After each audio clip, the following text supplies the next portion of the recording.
Assalamualaikum warahmatullahi wabarakatuh. Halo semuanya, kami dari kelompok 3 Ekonomi Syariah yang diampu oleh Ibu Fatimah Zahra Nasution. Kami di sini mengambil materi mengenai sejarah pemikiran ekonomi Turki Utsmani. Di sini kami beranggotakan 10 orang. Video ini merupakan proyek akhir di mata kuliah ini. Betul. Selamat menyaksikan.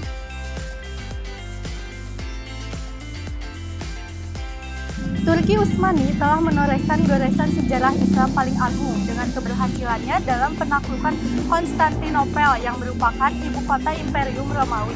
Sebelumnya, bangsa Turki merupakan bagian masyarakat yang mendapat kepercayaan yang tinggi.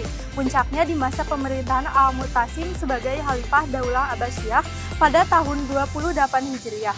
Tampaknya Al-Mutasim kehilangan kepercayaannya pada orang-orang Arab dan Persia, sehingga dia mengambil orang-orang Turki sebagai orang-orang dekatnya. Pada akhirnya, bangsa Turki membangun sendiri pemerintahannya ketika Daulah Abbasiyah dalam kondisi yang lemah, seperti berdirinya Daulah Saljuk pada tahun 432 Hijriah dan Mamluk pada 648 Hijriah. Baik, yang selanjutnya ialah asal-usul dan perkembangan Turki Utsmani. Daulah Utsmaniyah berasal dari keturunan suku Kai Turkiman yang dikepalai oleh Sulaiman Shah bin Kayab.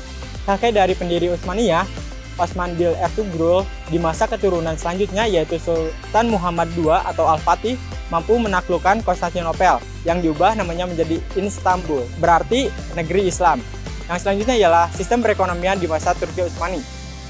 Yang pertama, sektor perekonomian Turki Utsmani bagian besar adalah pertanian yang didukung oleh sektor perdagangan dan industri. Yang kedua ialah pengelolaan tanah dan pajak Turki Utsmani sebagai pemerintah melanjutkan sistem Ikto Daulah Saljuk yang dinamakan dengan sistem Imar. Yang ketiga ialah pendapatan negara lainnya adalah Mukota'a diserahkan kepada kontraktor swasta. Yang keempat adalah dalam sistem moneter Turki Utsmani ada 3 tingkatan koin mata uang, yaitu emas, perak, dan tembaga. Untuk selanjutnya yaitu adalah Kinalzadeh, yang mana Kinalzadeh dilahirkan di Isparta, Anatolia pada tahun 916 Hijriah atau 1511 Masehi. Akhlaqi Alai menjadi salah satu karya monumental milik Kinalzadeh yang berisi tentang akhlak yang memberikan warna Turki Utsmani dalam perkembangan ilmu pengetahuan. Dan juga dalam karyanya itu yang terpenting adalah membahas ilmu pengurusan rumah tangga. Kinalzadeh Ali Salebi dan ilmu Tadbir Al-Manzil. Ilmu Tadbir Al-Manzil atau ITM adalah sebuah disiplin yang digunakan untuk menjaga ketertiban antara anggota rumah tangga dan mempertahankan rezeki secara layak. Sedangkan Kinalzadeh mendefinisikan tujuan dari disiplin ini untuk memberikan pedoman untuk rezeki atas dari kelas yang lebih rendah. Jika merujuk kepada pendahulu, studi ITM ini penjelasannya dimulai dengan karakteristik sosial manusia. Kinalzadeh menjelaskan perlunya pembagian kerja dan menekankan bahwa manusia pada dasarnya bersifat sosial. Selanjutnya, Mustafa Nuri Bey. Ia lahir pada tahun 1844 Masehi dan nama aslinya adalah Mustafa Nuri Bey. Pada tahun 1865, Nuri Bey merupakan salah satu pendiri organisasi rahasia oposisi politik yang terkenal yaitu Aliansi Patriotik. Di tahun 1882 Masehi, ia menerbitkan bukunya yang berjudul Mebahis Ilmi Sertafat. Buku ini merupakan salah satu buku yang penting karena merupakan satu-satunya risalah ekonomi yang tepat ditulis oleh anggota termuka Gerakan Utsmani Muda, yaitu Nuri Bey, seorang intelektual Turki Utsmani pertama yang berjuang untuk penemuan tradisi ekonomi Islam. Dalam pernyataannya, Nuri Bey menjelaskan 2 faktor yang memotivasi dirinya untuk menulis risalah tersebut. Yang pertama adalah ilmu ekonomi untuk masyarakat yang beradab, dan faktor yang kedua adalah berisi tentang pengalaman pribadinya. Untuk selanjutnya yaitu Nuri Bey dan ilmu kekayaan. Nuri Bey memberikan pengertian ilmu kekayaan atau science of wealth sebagai sains yang merupakan cabang dari ilmu akhlak atau moral. Nah, dalam mendukung pandangannya sendiri, ia mengklaim bahwa ilmu kekayaan itu hanya terkait dengan kekayaan yang diperoleh secara sah atau halal, bukan dengan cara penindasan, menjilat, kecurangan, ataupun penipuan. Nah, karena itu, ia menolak tesis positisme yang mengatakan tidak ada ikatan yang kuat antara moral dan ekonomi. Nah, hubungannya dengan intervensi pemerintah terhadap ekonomi, ia menganjurkan intervensi negara dalam kehidupan ekonomi, yaitu untuk menjamin perekonomian, keadilan, dan kepentingan umum dengan mengorbankan kepentingan pribadi. Tokoh yang selanjutnya yaitu Mehmet Akif Ersoy pada tahun 1873 sampai 1936. Ersoy dilahirkan di Istanbul pada tanggal 20 Desember 1873 Masehi. Merupakan penyair, penulis, akademisi, politisi, dan penulis lagu kebangsaan Turki.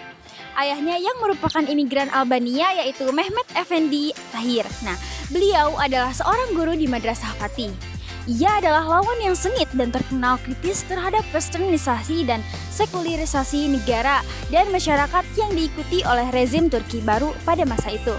Ia meninggal pada tanggal 27 Desember 1836 Masehi di Istanbul dan dimakamkan di sebelah teman tercintanya Ahmed Naim Baban. Kemudian ada pemikiran dari Mehmet Akif Ersoy tentang pentingnya kerja dalam Islam. Ersoy memulai penjelasannya tentang negara yang maju karena etos kerjanya.